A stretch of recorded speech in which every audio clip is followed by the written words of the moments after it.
இன்றைய பாடத்துல பேரிடர் நிவாரணம் மற்றும் பதில் என்ற பாடத்தின் வாயிலாக இன்னைக்கு நம்ம பார்க்க போறோம். இந்த பேரிடர் நிவாரணம் மற்றும் பதில் என்ற பாடத்தினுடைய நோக்கம் என்பது பேரிடர் நிவாரணம் மற்றும் பதில்களை நாம் எவ்வாறு புரிந்து கொள்கின்றோம், பேரிடர் நிவாரண நடவடிக்கைகள் மூலம் அதன் வழிமுறைகளை அதன் நெறிமுறைகளையும் மதிப்பீடு செய்வது.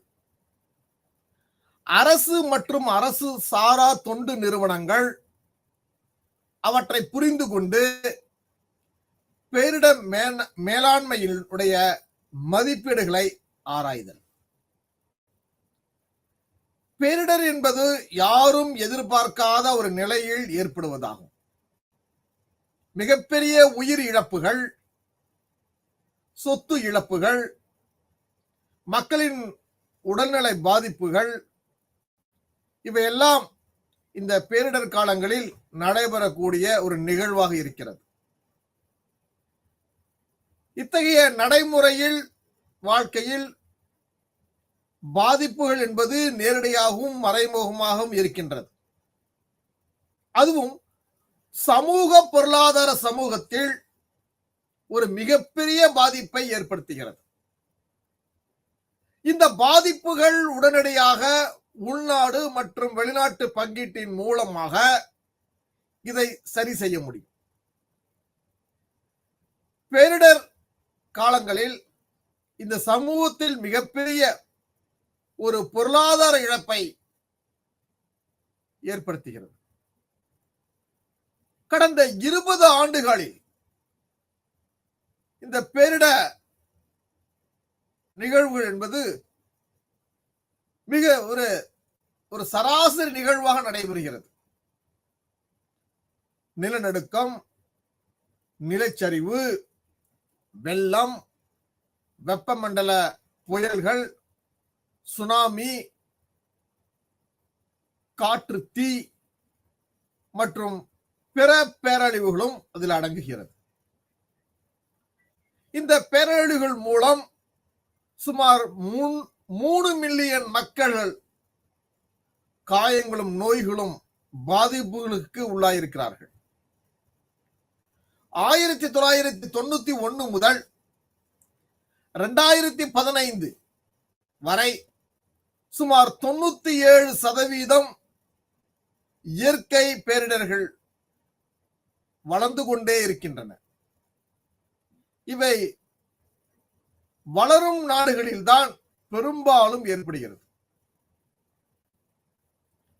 இந்தியாவில் பேரழிவு ஏற்படக்கூடிய ஒரு சில பேரழிவுகளும் ஏற்பட்டிருக்கின்றது.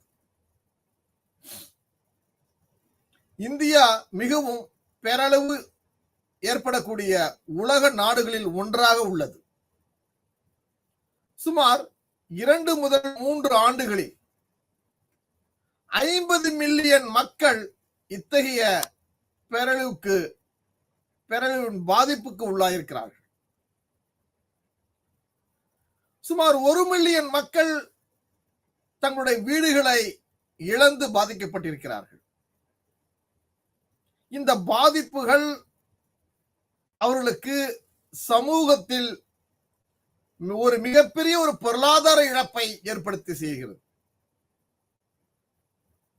ஆக இத்தகைய பேரழிவுகளில் நிவாரணங்கள் மூலம் அத்தகைய மக்களுக்கு ஓரளவு அவர்களை இழப்பீடுகளை சரி செய்வதற்கு, ஒட்டுமொத்தமாக இருக்காது, ஓரளவுக்கு அந்த நிவாரணம் என்பது அன்றைய நாளை அவருடைய வாழ்வாதாரத்தை மேம்படுத்துவதற்கான ஒரு வழிகாட்டுதலாக இருக்கின்றது. அந்த வகையில் நிவாரணம் என்பது 4 வகை மக்களுக்கு வழங்கப்படுகிறது. அவை தேவையான குடிநீர் வசதி மற்றும் சுகாதாரம், தேவையான உணவு,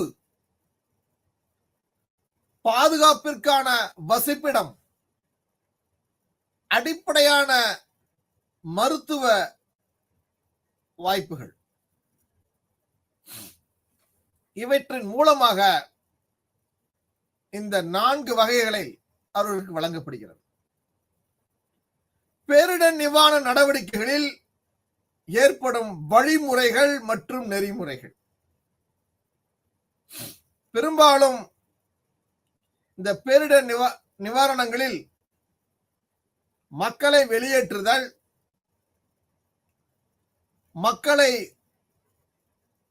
ஒரு பேரழிவிலிருந்து தடுப்பதற்கான நடவடிக்கைகளை மேற்கொள்ளுதல், அந்த மக்களுக்கு தேவையான பாதுகாப்புகளை உறுதி செய்தல், இந்த மீட்பு நடவடிக்கைகளை சார்ந்து அந்த பேரிடர் நிவாரணங்களில் முழுமையாக பயன்படுத்திக் கொள்ளுதல். இதன்படி உலக வங்கி 2013 அறிவித்தபடி 13 மில்லியன் மக்கள்கள் இந்த பேரிடர் நிவாரண நடவடிக்கைகளில் தங்களுடைய பாதிப்புகளை உறுதிப்படுத்தியிருக்கிறார்கள். இந்த பேரிடர் நிவாரண செயல்களில் வெளியேற்ற செயல்கள் மூலம் தங்களுடைய அர்ப்பணிப்புகளை முழுமையாக தேவைப்படுத்திக் கொள்கிறார்கள். மறு பாதிப்புக்குள்ளானவர்களை அறிந்து அவர்களுக்கு தேவையான உதவிகளை செய்தல், இந்த இத்தகைய செயல்கள் மூலம் ஒரு தொடர் நிலையை ஏற்படுத்துதல் அல்லது தகவல்கள் அறிவிக்கும் பட்சத்தில் முன்கூட்டியே அந்த மக்கள்கள் இருக்கும் பகுதிகளை அப்புறப்படுத்துதல் அல்லது அந்த மக்களுக்கு தேவையான சரியான ஒரு வழிகாட்டியை உருவாக்குதல், இவையெல்லாம் ஒரு தொடர் மூலம் மதிப்பீட்டின் வாயிலாக செயல்படுகிறது. ஆக தேடுதல் மற்றும் மீட்பு, அதாவது அத்தகைய பகுதிகளை கண்டறிவது, அந்த பகுதிகளில் அதிகம் பாதிக்கப்பட்ட பகுதிகள் அல்லது சுமாரான பாதிக்கப்பட்ட பகுதிகளை கண்டறிந்து பார்ப்பது, கவனிப்பது, உணர்வது போன்ற செயல்கள் எல்லாம் தொடர்ந்து நடைபெறுவது. அதே போன்று நம்முடைய வசிப்பிடங்கள், நிலநடுக்கம், நிலச்சரிவு, வெள்ளம், புயல் அதிக பாதிப்புக்குள்ளான பகுதிகளாக இந்த வீடுகள் அதிகமாக இருக்கும் பகுதிகளில் இவையெல்லாம் நடைபெறுகிறது. ஆக வீட்டுடைய அடிப்படை கட்டமைப்பு சீர்குலைந்த போது உயிர் சேதங்களும் பொருட்சேதங்களும்,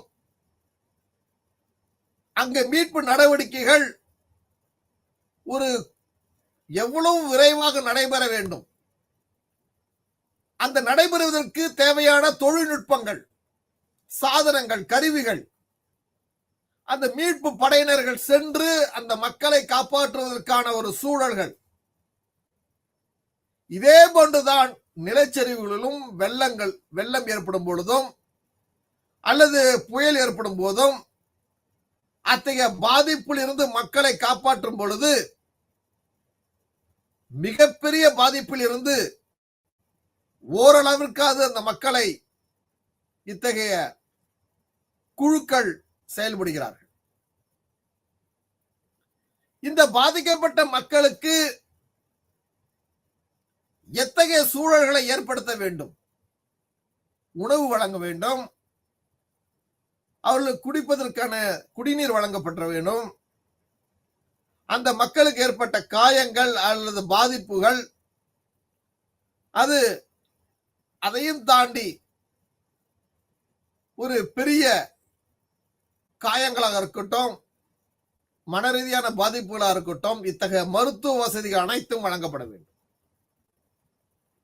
அல்லது அந்த பகுதியில் ஏற்பட்டிருக்கின்ற பாதிப்பின் காரணமாக பாதிக்கப்பட்ட கால்நடையா இருக்கட்டும், அத்தகைய உயிரினங்களுக்கு தேவையான தீவனம், மருந்து இவற்றையெல்லாம் கொடுக்கப்பட வேண்டும். அந்த பாதிக்கப்பட்ட பகுதிகளை அங்கு இருக்கும் அந்த சீர்கேடு பகுதிகளை அப்புறப்படுத்தப்பட்டு அதிலுடைய இழப்புகள், உயிரிழப்புகளையும்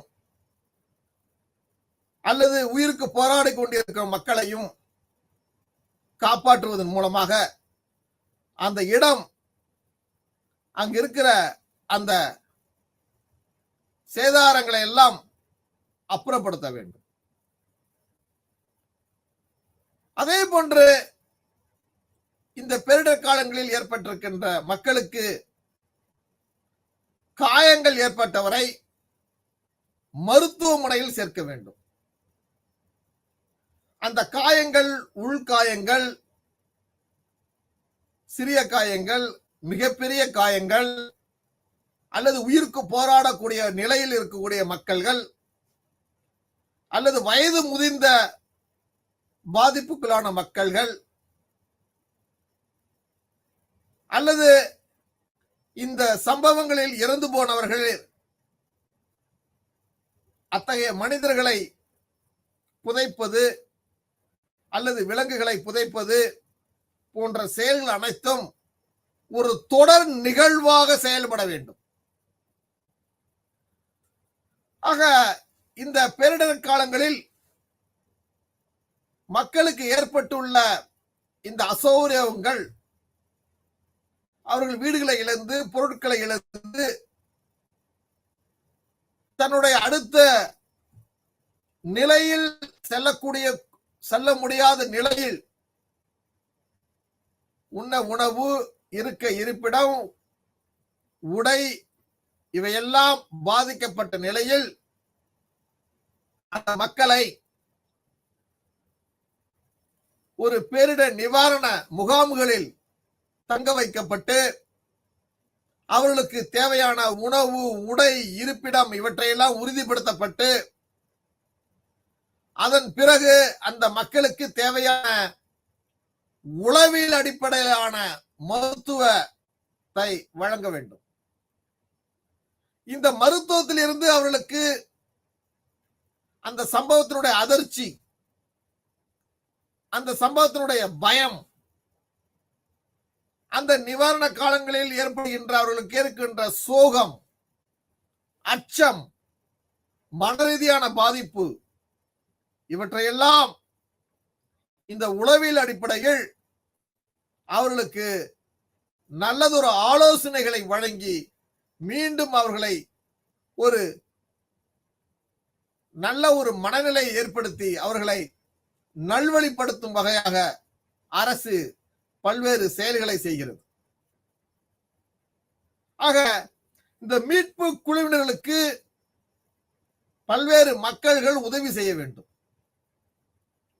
அப்படி உதவி செய்வதன் மூலமாக உண்மையான தகவல்களை, அந்த தகவல்களை அரசுக்கு தெரியப்படுத்த வேண்டும். அந்த தகவல்களுடைய புள்ளி விவரங்களை சரிபார்க்க வேண்டும். இது இந்த மீட்பு குழுவினர் மூலமாகத்தான் இந்த செயல்கள் எல்லாம் சரிவர செய்ய முடியும். இந்த சூழல்கள் மத்தியில் வதந்திகள் பெரும்பாலும் ஒரு மிகப்பெரிய ஒரு பயத்தையும் தேவையில்லாத ஒரு சூழ்நிலையும் ஏற்படுத்தும் வகையில் உள்ளது. அவற்றை முற்றிலுமாக நாம் அதற்கு இடம் கொடுக்க கூடாது. அதே போன்று இந்த பேரிடர் காலங்களில் அரசு எடுக்கக்கூடிய நடவடிக்கைகளில் அந்த பகுதியிலுடைய சேத மதிப்பீடுகளை ஆராய வேண்டும். ஆக முதலாவதாக அடிப்படை சேத மதிப்பீடு, பல்வேறு வகையான சேத மதிப்பீடு. இந்த சேத மதிப்பீட்டில் எத்தகைய நடவடிக்கைகளை அல்லது வழிமுறைகளை அரசு பின்பற்றுகிறது, அத்தகைய தகவல்களை சேர்த்து அந்த மக்களுக்கு தேவையான நிவாரணங்களை எப்படி கொடுக்க இயங்குகிறது. ஆக ஒரு விரைவான மதிப்பீட்டு அந்த மதிப்பீட்டின் மூலமாக அந்த பகுதியில் உள்ள பாதிக்கப்பட்ட உள்ளவர்களை அடையாளப்படுத்தப்பட்டு அந்த பாதிப்புக்குள்ளான பகுதிகள் விரைவான மீட்பு நடவடிக்கைகளை விரைவுபடுத்தப்பட்டு அதன் மூலம் சேத மதிப்பீடுகளை கணக்கிடப்பட்டு அதற்கான மீட்பு நடவடிக்கைகளை உறுதிப்படுத்தப்படுகிறது. ஆக அத்தகைய மக்களுக்கு உணவு, உடை, இருப்பிடம், மருத்துவம் அத்தகைய பாதுகாப்புகளை வழங்கி அரசு அவர்களுக்கு துணை நிற்கின்றது. ஆக இத்தகைய காலகட்டங்களில் மிகப்பெரிய ஒரு ஆறுதலையும் அந்த மக்களுக்கு தேவையான உதவிகளை அரசு தவிர வேறு யாராலும் செய்ய முடியாது. அரசு இயந்திரங்கள் முழுமையாக அந்த பகுதிகளை ஒரு போர்க்கால அடிப்படையில் செயல்பட வேண்டும். அப்படி செயல்படும் பொழுதுதான் இந்த பேரிடர் நிவாரண பகுதிகளை நாம் முழுமையாக தன்னுடைய கட்டுப்பாட்டுக்குள் கொண்டு வர முடியும். பெரும்பாலும் இந்த பேரிடர் காலங்களில் இயற்கையாக நடைபெறக்கூடியதாக இருக்கின்றது. இந்த பேரிடர் காலங்களில் மீட்பு நடவடிக்கை என்பது இரு வகையாக பிரிக்கப்படுகிறது. ஒன்று தற்காலிக மீட்பு நடவடிக்கைகள், மற்றது நீண்டகால மீட்பு நடவடிக்கைகள். இந்த மீட்பு நடவடிக்கைகளில் ஒவ்வொரு வாய்ப்புகளையும் திட்டமிட்டு உருவாக்க வேண்டும். மக்களை அடையாளப்படுத்த வேண்டும். மக்களுக்கு தேவையானவற்றை அரசின் மூலம் பெற்று தர வேண்டும். இத்தகைய மீட்பு நடவடிக்கைகளுக்கென ஒரு உயர்மட்ட அதிகாரி குழு, ஒரு தலைமை தாங்கக்கூடிய மிக சிறந்த ஒரு அதிகாரிகளை அதுக்கு தலைமைத்துவம் வாங்கி அதை முறைப்படுத்தி செயல்படுத்த வேண்டும். ஆக இத்தகைய செயல்களை நாம் அறியும் போது இந்த மதிப்பீடு என்பது ஒவ்வொரு வகையிலும் புள்ளி விவரங்களை சேர்க்க வேண்டும்.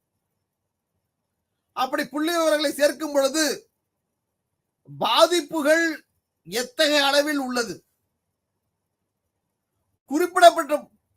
குறிப்பிடப்பட்டுள்ள அல்லது பிரிக்கப்பட்டுள்ள தகவல்கள் மற்றும் புள்ளி விவரங்களை அரசு ஆராய வேண்டும்.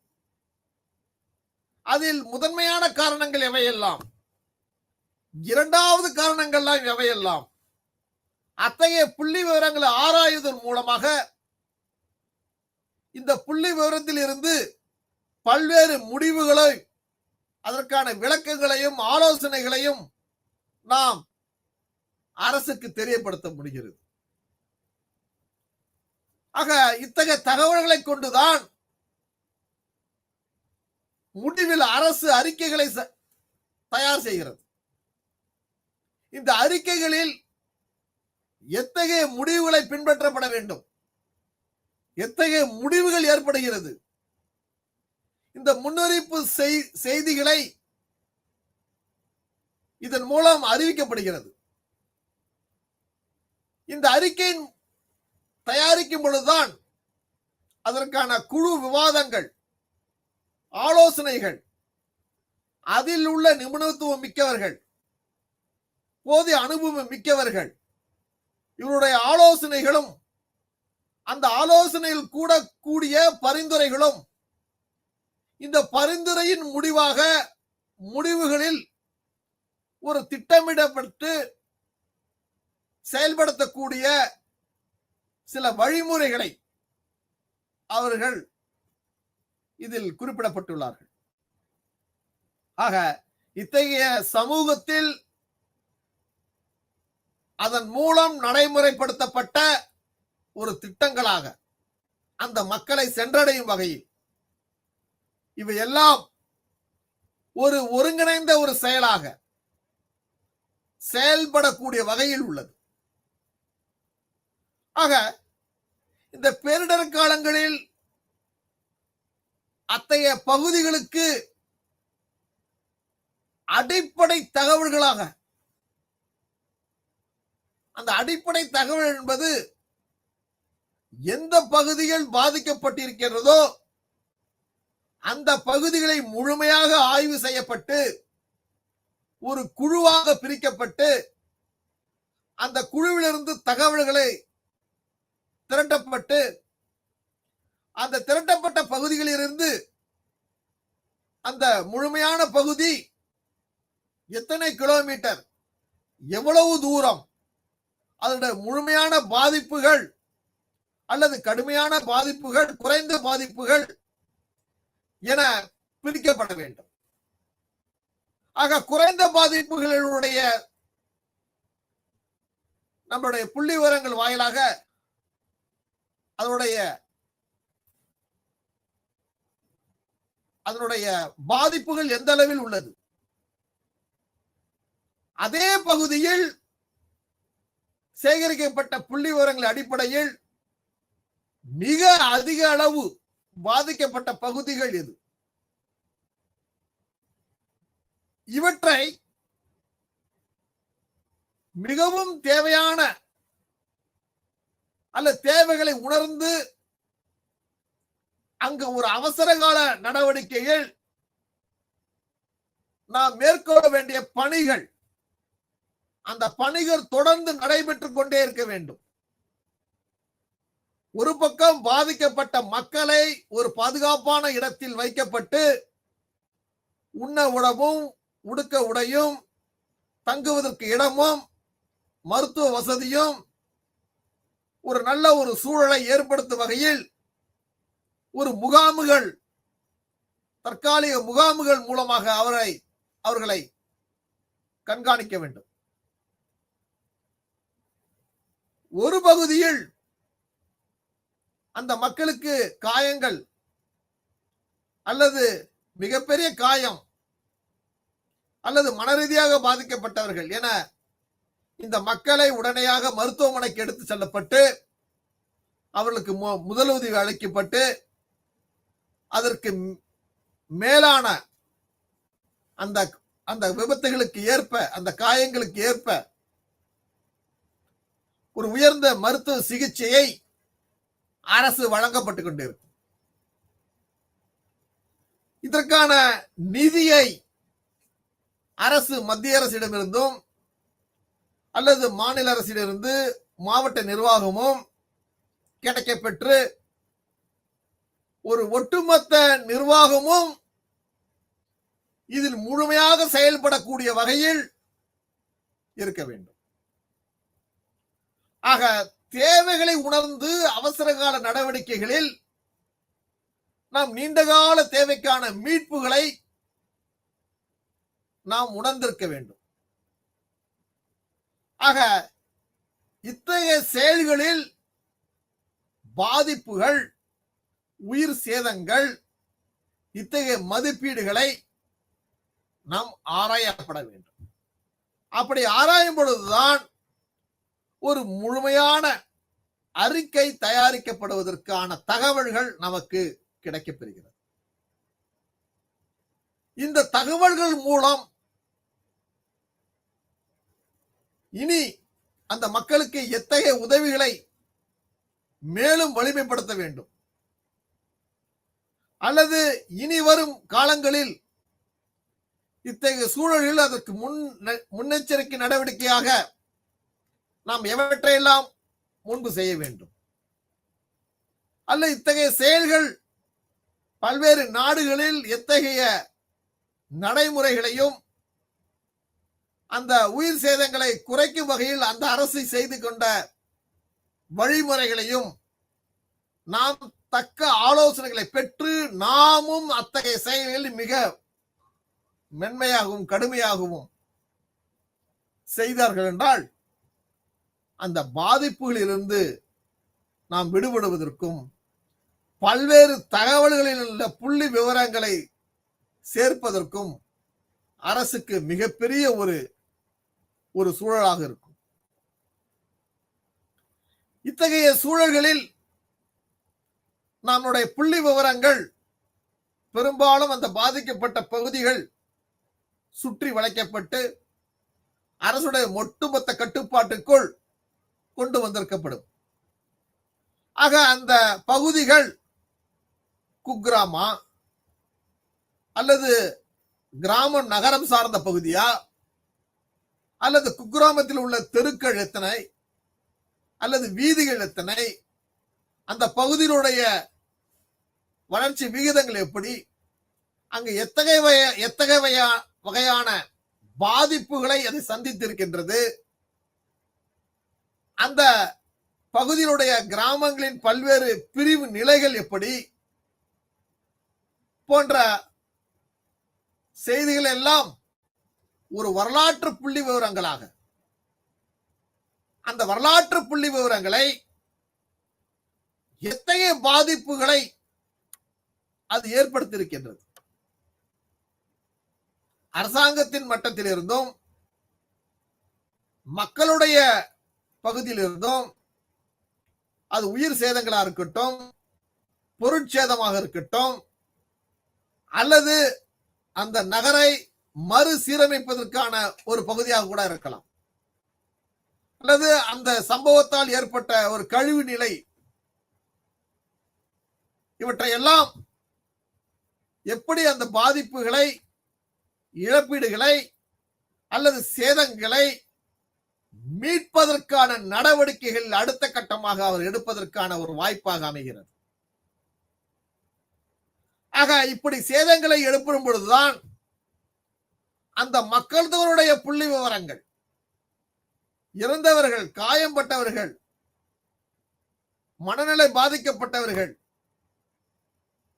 இந்த விபத்தால் சீர்குலைந்து போனவர்கள் போன்ற அனைத்து புள்ளி விவரங்களையும் ஒரு தொகுக்கக்கூடிய ஒரு மருத்துவத்துறையாகவும், அந்த புள்ளி விவரங்களை சேர்ப்பதன் மூலமாக அரசு பல்வேறு ஆக்கப்பூர்வமான நடவடிக்கைகளை எடுப்பதற்கும், அல்லது மத்திய அரசுக்கு இந்த மாநில அரசு ஒரு முழுமையான அறிக்கையை கொடுப்பதற்கும், அல்லது ஒரு மத்திய அரசு ஒரு குழுவை ஏற்படுத்தி அதை அந்த குழு முழுமையான வந்து பார்த்து அந்த இழப்பீடுகளை குறித்து கொண்டு மத்திய அரசுக்கு ஆவணப்படுத்தும் வகையில் இத்தகைய செயல்கள் எல்லாம், இத்தகைய புள்ளி விவரங்கள் எல்லாம், இத்தகைய பாதிப்புகளையும் இழப்பீடுகளையும் சேதங்களையும் இந்த மாநில அரசு மத்திய மாவட்டம் ஒரு மாநிலத்தின் மூலமாகவும், ஒரு மாநிலம் ஒரு தேசத்தின் மூலமாகவும் தனக்கு கிடைக்கின்ற அந்த நிதியை மீண்டும் அந்த பகுதிகளுக்கு பயன்படுத்தி, அந்த மக்களுக்கு பயன்படுத்தி அவருடைய வாழ்வாதாரத்தை உறுதிப்படுத்தும் வகையில் பல்வேறு வாய்ப்புகளை வழங்குகிறது. ஆக அதே போன்று பல்வேறு தேச மதிப்பீடுகள், இந்த தேச மதிப்பீடுகள் என்பது ஒரு இயற்கையான சேதாரங்களாக இருக்கலாம். அந்த சேதாரங்கள் என்பது எத்தனை நாள், எவ்வளவு நேரம், எவ்வளவு இடங்களை அது சார்ந்திருந்தது, அந்த பேரிடர் நிகழ்வுகளுடைய விளக்கங்களை, அதனால் ஏற்படக்கூடிய காயங்களாக இருக்கட்டும், இறப்பாக இருக்கட்டும், அல்லது அவர்கள் வாழக்கூடிய ஒரு சூழல், அவருடைய வாழ்வாதாரம் முற்றிலுமாக மாறுபட்டதாக இருக்கலாம். இந்த சேத மதிப்பீடுகளில் வன விலங்குகளும் அல்லது வீட்டு விலங்குகளும் கால்நடைகளும் அவற்றையெல்லாம் இந்த புள்ளி விவரங்களில் சேர்க்கப்படுகிறது. ஆக அந்த பகுதிகளில் சாலைகள், மின்சாரம், குடிநீர், மக்கள் வாழ்வதற்கான அந்த தளம் எத்தகைய கட்டமைப்புகளை இழந்திருக்கின்றது போன்ற அனைத்து தகவல்களையும் சேகரிக்கப்படுகிறது. இவற்றை தான் பேரிடர் நிகழ்வுகளின் விளக்கமாக பார்க்கப்படுகிறது. இந்த பேரிடர் நிகழ்வுகளுடைய விளக்கம் என்பது மக்களை தனித்தனி பிரிக்கப்பட்டு நோயோட தன்மை, காயங்களோட தன்மை அல்லது மனரீதியாக பாதிக்கப்பட்டவர்களுடைய தன்மை, இப்படி இந்த பாதிப்புகளுக்கு தகுந்தவாறு மக்களை பிரிக்கப்பட்டு அந்த மக்களுக்கு தேவையான மருத்துவ வசதிகளும் ஆலோசனைகளையும் வழங்கப்பட்டு மீண்டும் அந்த மக்கள் இந்த மக்களோட சேர்ந்து ஒன்றாக இருக்கக்கூடிய ஒரு நிலையை ஏற்படுத்துகிறது. ஆக பேரிடர் நிகழ்வு என்பது அத்தகைய விளக்கங்களையும் அந்த சேதாரங்களுடைய வகைகளையும் இவற்றெல்லாம் உள்ளடக்கிய ஒரு புள்ளி விவரங்களை மாநில அரசு மத்திய அரசுக்கு வழங்குகிறது. இதன் அடிப்படையில் தான் இந்த பேரிடர் காலங்களில் சேத மதிப்பீட்டின் அடிப்படையில் மத்திய அரசு நிதி ஒதுக்கப்படுகிறது. சிலவற்றுக்கு மானியங்கள் கொடுக்கப்படுகிறது. அரசு மருத்துவமனைகளாக இருக்கட்டும், போக்குவரத்தாக இருக்கட்டும், அல்லது பிற துறைகளாக இருக்கட்டும், அல்லது அரசு சார்ந்த கல்லூரி பல்கலைக்கழகமாக இருக்கட்டும், அல்லது கல்லூரியா இருக்கட்டும், அந்த இடங்களில் அந்த மக்களை பாதுகாப்பாக இருப்பதற்கான ஒரு சூழலை ஏற்படுத்தி கொடுக்கிறது. ஆக இவையெல்லாம் ஒரு சேத மதிப்பீட்டினுடைய நடவடிக்கையாக பார்க்கப்படுகிறது. ஆக பல்வேறு சேதங்களை வரிசைப்படுத்தப்பட்டு அதுக்கு மதிப்பீடு வழங்கப்படுகிறது. ஒரு இயற்கையான சேதாரங்களை இந்த நாள், நேரம், இடம் இவற்றை மையமாக வைத்து இதனுடைய புள்ளி விவரங்களை முழுமையாக தொகுக்கப்பட்டு அவர்கள் அந்த குழு விவாதங்களில் இந்த மீட்பு நடவடிக்கைக்கு அரசால் பரிந்துரைக்கப்பட்டு ஒரு ஸ்பெஷல் ஆபீசர் அல்லது ஒரு மாவட்ட ஆட்சித் தலைவராக இருக்கலாம், ஒரு மிகப்பெரிய ஒரு குழுவை ஏற்படுத்தி அந்த குழுவுக்கு கீழே பயிற்சி பெற்ற காவல்துறை அதிகாரிகள், பிற துறை சார்ந்த வல்லுநர்கள் அல்லது களப்பணியில் பணியாற்றக்கூடிய பல்வேறு காவல்துறை பிரிவுகள் இருந்தும் அவற்றில் பயிற்சி பெற்ற அதிகாரிகளும் அல்லது அத்தகைய காவல்துறைகளும் அங்கு முழு நேரமாக தன்னுடைய செயல்பாடுகளை வலிமையாக செயல்படுவார்கள். ஆக ஒரு பேரிடர் நிகழ்வு என்பது சேதாரங்களை வகைப்படுத்துவதிலும் அதன் புள்ளி விவரங்களை வெளிப்படுத்துவதிலும் அவற்றுடைய நடவடிக்கைகளாக இருக்கின்றது என்பதை நாம் அறிய முடிகிறது. இந்த சேதாரங்கள் என்பது ஒரு பொதுவாகவும் அந்த பொது சேதாரங்களிலிருந்து ஒவ்வொரு தனி மனிதனுக்கும் பொருளாதார ரீதியாக அவருடைய வேலை வாய்ப்பா இருக்கட்டும் அல்லது சேமிப்போட இழப்பா இருக்கட்டும் அல்லது அவருடைய குடும்ப நிலைகளை உறுதிப்படுத்தக்கூடிய மிகப்பெரிய ஒரு சேதாரங்களை அவர் எதிர்கொள்ளும் பொழுது அதற்கான துறை ரீதியான சேத மதிப்பீடுகளை அவர்கள் ஆராயப்படுகிறார்கள். இத்தகைய இழப்புகளையும் பாதிப்புகளையும் கொண்ட மனித வாழ்க்கையானது அதற்கு தகுந்த ஒரு வாய்ப்புகளையும் அந்த மக்களுக்கு ஒரு பழைய சூழலை ஏற்படுத்தும் வகையில் அந்த முகாம்களில் தங்க வைக்கப்பட்டு பராமரிக்கப்பட்டு அல்லது அத்தகைய செயல்களில் அந்த உயிர் தியாகம் செய்த அதிகாரிகளாக இருக்கட்டும் அல்ல தன்னார்வ தொண்டு செய்யக்கூடிய நண்பர்களா இருக்கட்டும், அவர்களுக்கு அரசு சில சலுகைகளையும் பத்திரங்களையும் வாழ்த்துக்களையும் தெரிவிக்கிறது. ஆக இந்த பேரிடர் காலங்களில் வீடுகளில் பாதிக்கக்கூடிய மதிப்பீடுகள், இந்த மதிப்பீடுகள் மூலமாக சமூக கட்டமைப்புக்கான பாதிப்புகளை மதிப்பீடு செய்யப்படுகிறது. ஆக இத்தகைய செயல்களோட பாதிப்பானது ஒரு இயற்கை சுற்றுச்சூழலை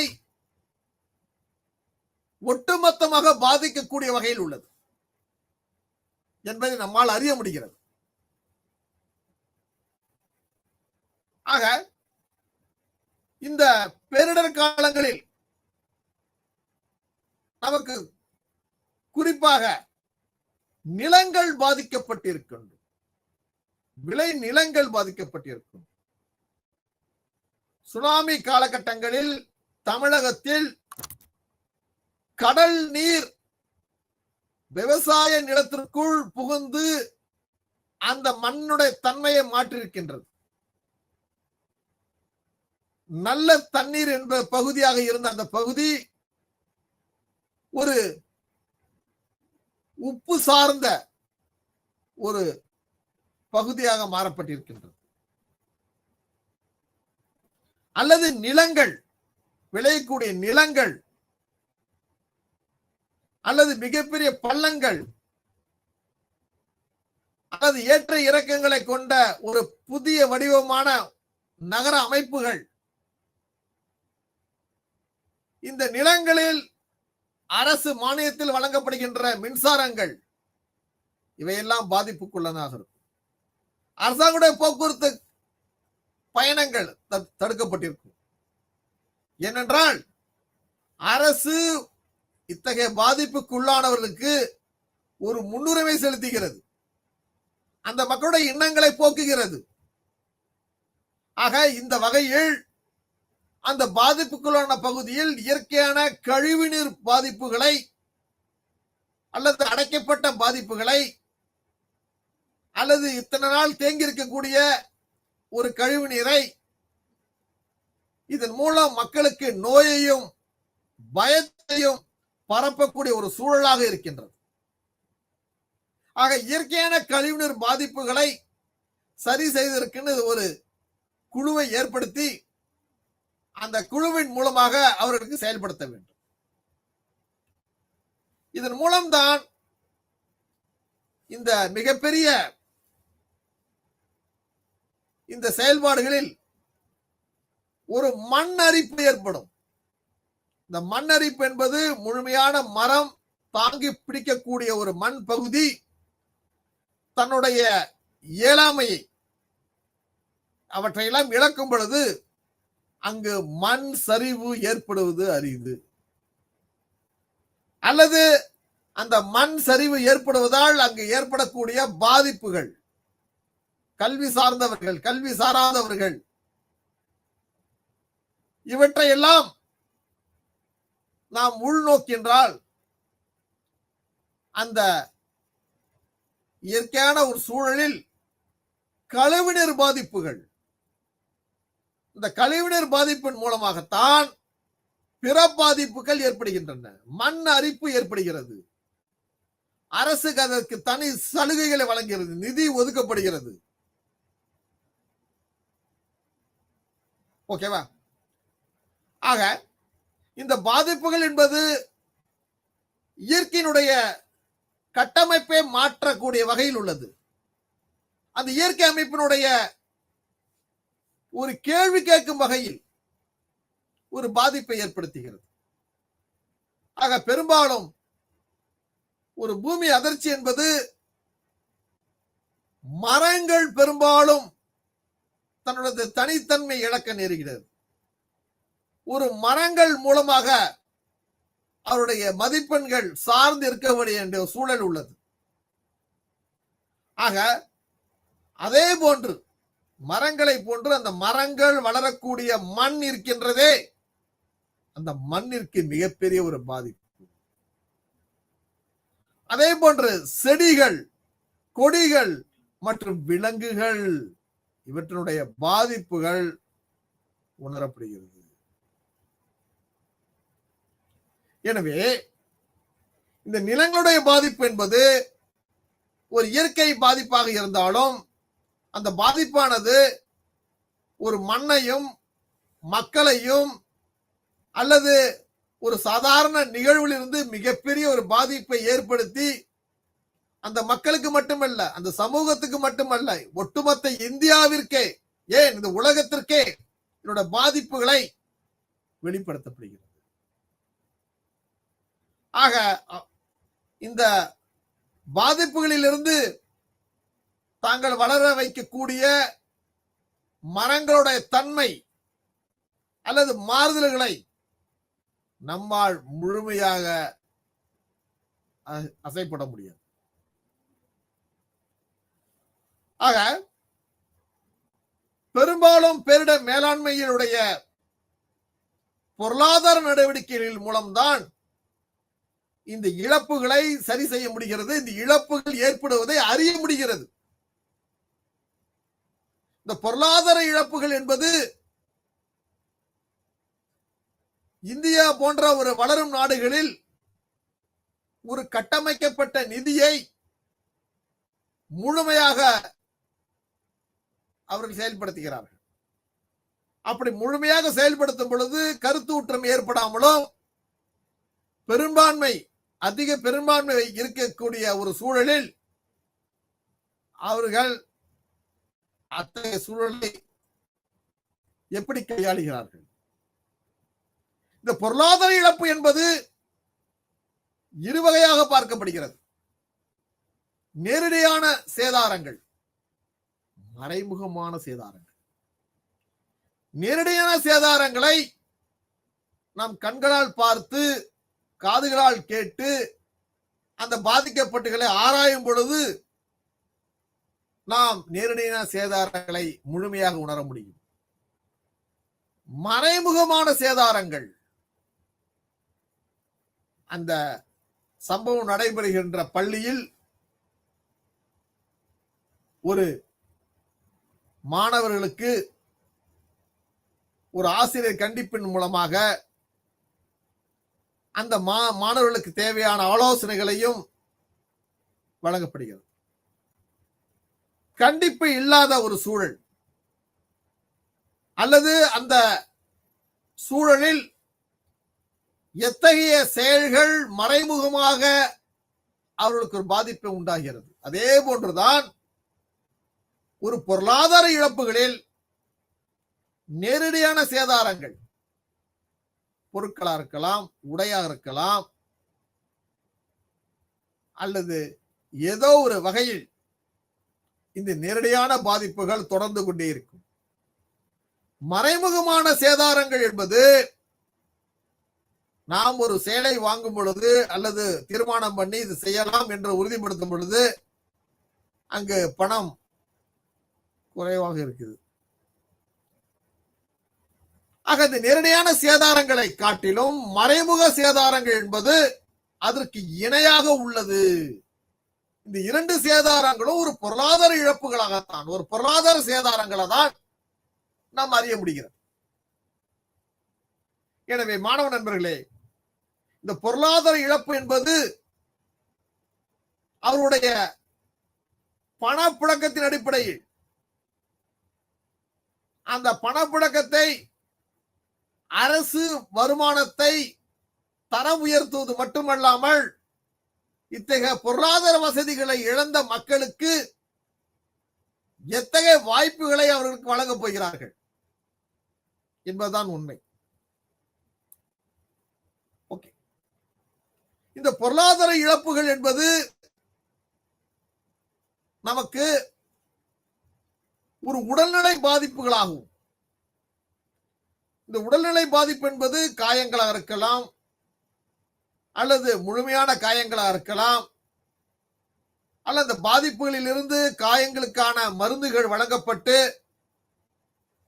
ஒரு சில நாட்கள் மட்டும் மருத்துவமனையில் இருந்து அவர்கள் மீண்டும் செயல்படுவதற்கான ஒரு வாய்ப்புகளை ஏற்படக்கூடியதாக இருக்கலாம்.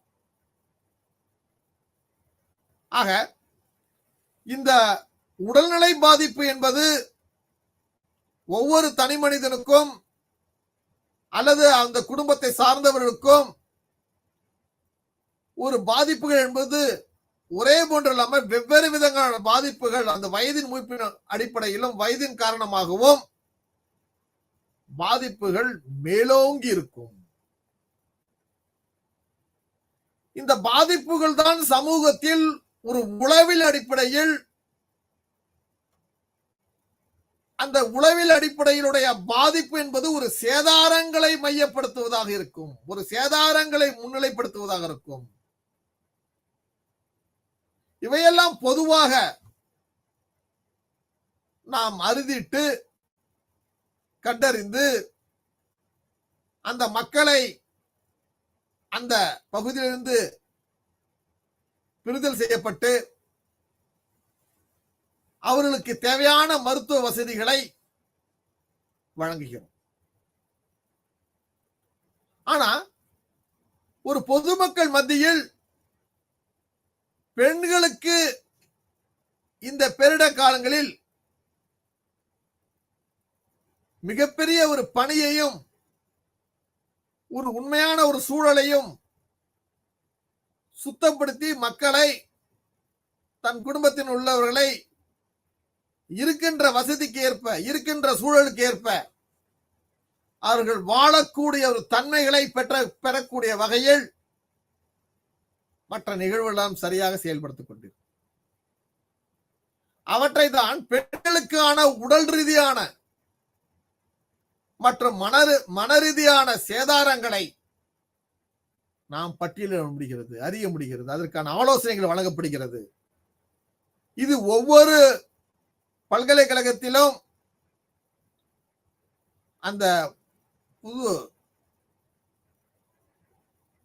ஆக பெண்களுக்கான உடல் ரீதியான மற்றும் மன ரீதியான சேதாரம் என்பது அந்த பேரிடர் காலங்களில் நடைபெறக்கூடிய ஒரு முக்கிய பங்காக இருக்கும். ஆனால் இந்த பேரிடர் மேலாண்மையுடைய குழு என்பது தன்னுடைய பணிகளை முழுமையாக முடியும் வரை அவள் இருந்து செயல்பட வேண்டும். அதற்கு அரசு பல்வேறு ஆலோசனைகளையும் அந்த பணிகளில் உதவியாக இருப்பதற்கு பல்வேறு நபர்களையும் இவர்கள் மூலமாக வழங்கப்படும். இந்த போர்க்கால நடவடிக்கைகளில் அரசு ஒரு குழு அமைக்கப்பட்டு அந்த பகுதிகளை ஆராயப்பட்டிருக்கும். அப்படி ஆராயும் பொழுது நோயினுடைய தன்மை அல்ல காயங்களுடைய தன்மை அல்லது மனரீதியாக பாதிக்கப்பட்ட தன்மை, அதிலும் பெண்ணுக்கு உடல் ரீதியாக மன ரீதியாக பாதிக்கப்பட்டதை ஒரு மிகப்பெரிய ஒரு சோகமாக அல்லது உயிர் சேதங்களை இழந்து குடும்ப நண்பர்களை இழந்து வாடக்கூடிய ஒரு சூழலையும் நாம் பார்க்க நேருகிறது. ஆக இந்த பேரிடர் காலங்களில் அந்த புள்ளி விவரங்களை சேகரிக்கிறதாக இருக்கட்டும், அந்த தகவல்கள் முறைப்படுத்தப்பட்டு இவற்றெல்லாம் சரி செய்யப்பட்டு அந்த பேரிடர் நிவாரண முகாம்களில் இருக்கும் மக்களுக்கு தேவையான உணவையும் பாதுகாப்பையும் குடிப்பதற்கான நீரையும் அல்லது அந்த குடும்பத்தில் உள்ள சிறு பிள்ளைகள் விளையாடக்கூடிய வகையிலும் இவற்றையெல்லாம் உள்ளடக்கி கொண்டு நாம் இத்தகைய சூழலை, இந்த சேதாரங்களை நாம் மதிப்பீடு செய்கிறோம். அப்படி செய்யும் பொழுதுதான் பெண்களுக்கான ஒரு தனி பகுதியாக குழந்தைகளுக்கான ஒரு பகுதியாக, வயது முதியவர்களுக்கான ஒரு பகுதியாக என பல்வேறு பிரிவுகள் அங்கு பிரிக்கப்படுகிறது. அதில் உட்பிரிவுகள் நிறைய, சிறிய காயங்கள், பெரிய காயங்கள், மனநிலை பாதிக்கப்பட்டவர்கள், அல்லது இந்த நிகழ்வால் எனக்கு ஏற்படக்கூடிய பிற பிரச்சனைகள், இப்படி பல்வேறு தகவல்களையும் செய்திகளையும் இங்கெல்லாம் இந்த பாடத்தின் வாயிலாக நாம் அறியப்படுகிறோம்.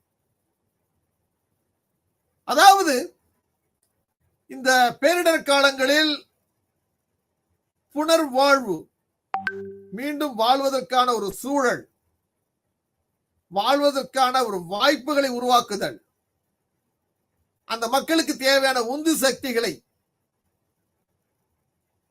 ஆக இவற்றையெல்லாம் மாநில அரசு செவ்வனே தன் கடமையாக செய்யப்படுகிறது. ஆக இந்த புனர்வாழ்வு மூலமாகத்தான் ஒரு சமூகத்தினுடைய கட்டமைப்பு மாற்றி அமைக்கப்படுகிறது. Restructure of the state, restructure of the society என்று சொல்லுவார்கள். அது மறு கட்டமைப்பு.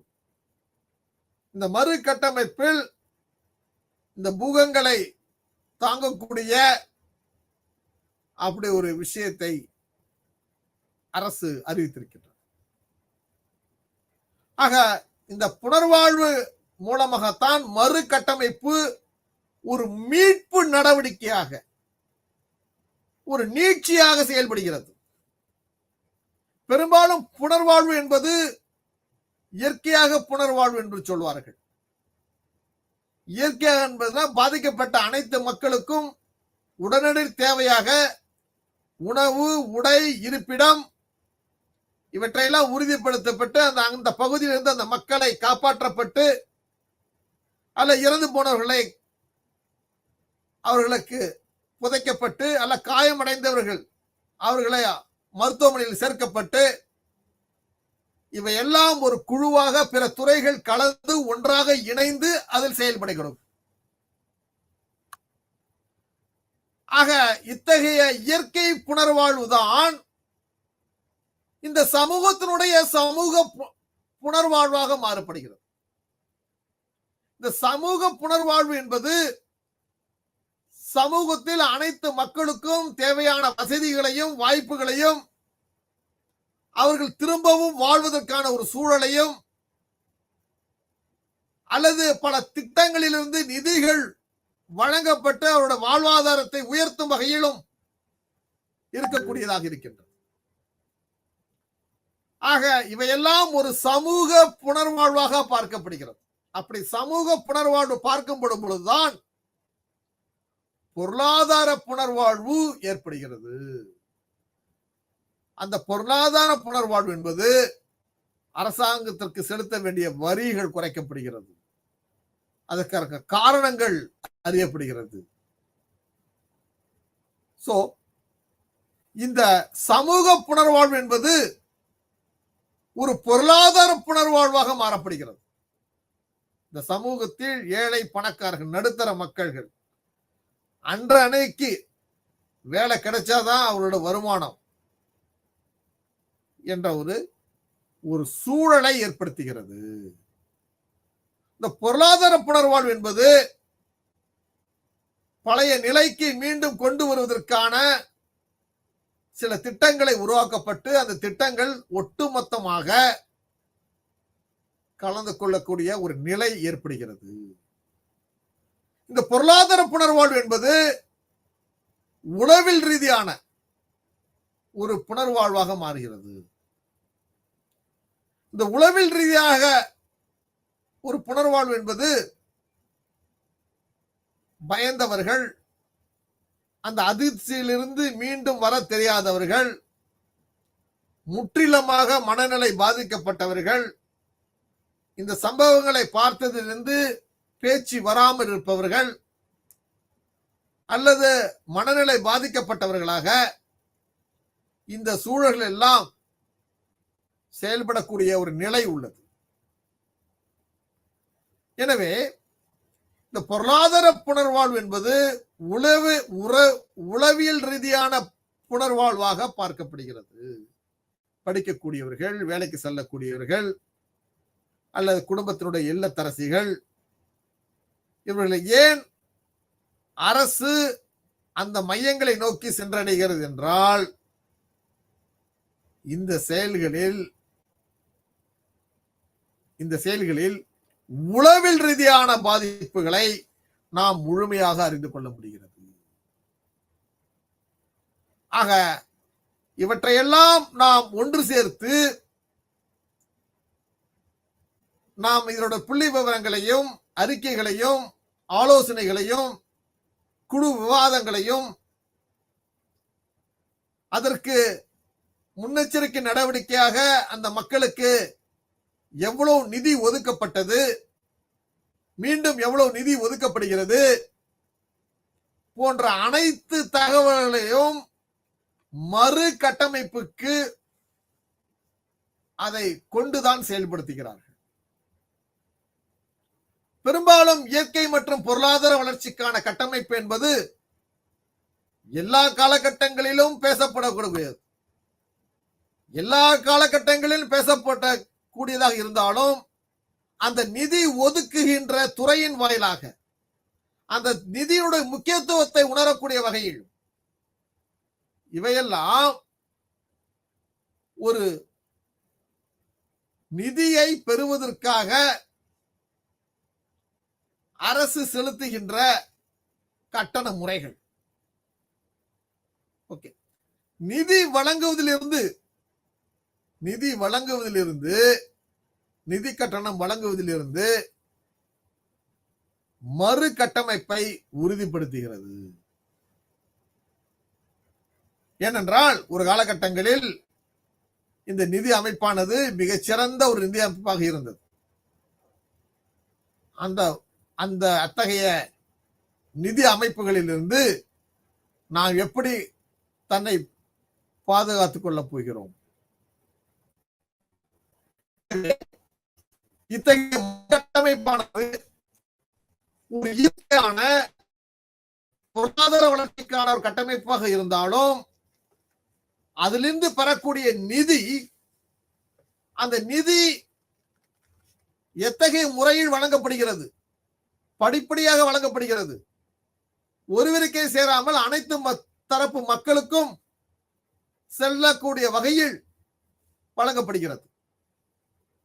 ஆக இந்த மீட்பு என்பது ஒரு அடிப்படையான ஒரு மீட்பாக இருக்கிறது.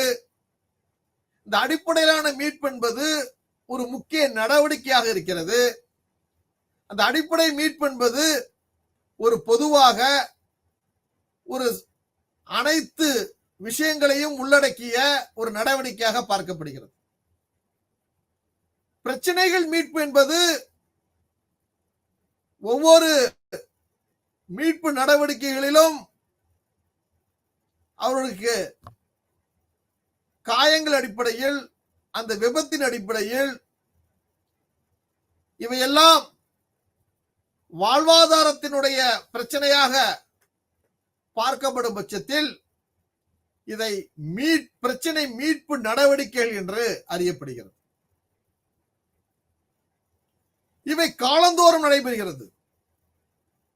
ஒரு அரசு இந்த இத்தகைய செயல் நடைபெறும் பொழுது அதற்கான துறை சார்ந்த அதிகாரிகள் இதை சிறந்த முறையில் கையாளுவதற்கும் திறம்பட செயல்படுவதற்கும் ஒரு குடிமைப்பணி சார்ந்து ஒரு நேர்மையான அதிகாரிகள் அந்த களப்பணியில் அவரும் தன்னை ஆக்கப்படுத்திக் கொண்டு மற்றவர்களை தூண்டும் விதமாகவும் அனைத்து மக்களையும் அரவணைத்தும்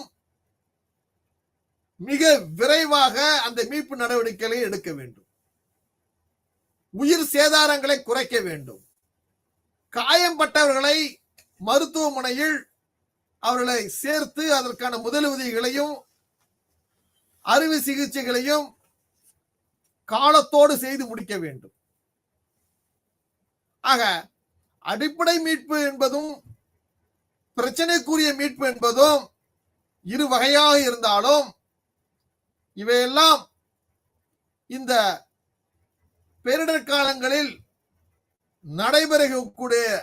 நடைபெற்றக்கூடிய நிகழ்வுகளிலிருந்து நாம் கற்ற பாடங்கள். அந்த கற்ற பாடங்களிலிருந்து அந்த மீட்பு நடவடிக்கைகளுக்கு தேவையான உபகரணங்கள், அந்த உபகரணங்கள் அந்த மக்களை மிக இலகுவாக பாதுகாப்பதற்கான ஒரு வாய்ப்பாக உள்ளது. எனவே இத்தகைய பாடங்களிலிருந்து நாம் பல்வேறு தகவல்களையும் ஒரு கேள்விக்கான பதில்களையும் நல்லது ஒரு கருத்துக்களையும் நாம் இதன் மூலம் தெரிந்து கொண்டோம். மீண்டும் அடுத்த வகுப்பில் உங்களை சந்திக்கின்றேன். நன்றி, வணக்கம்.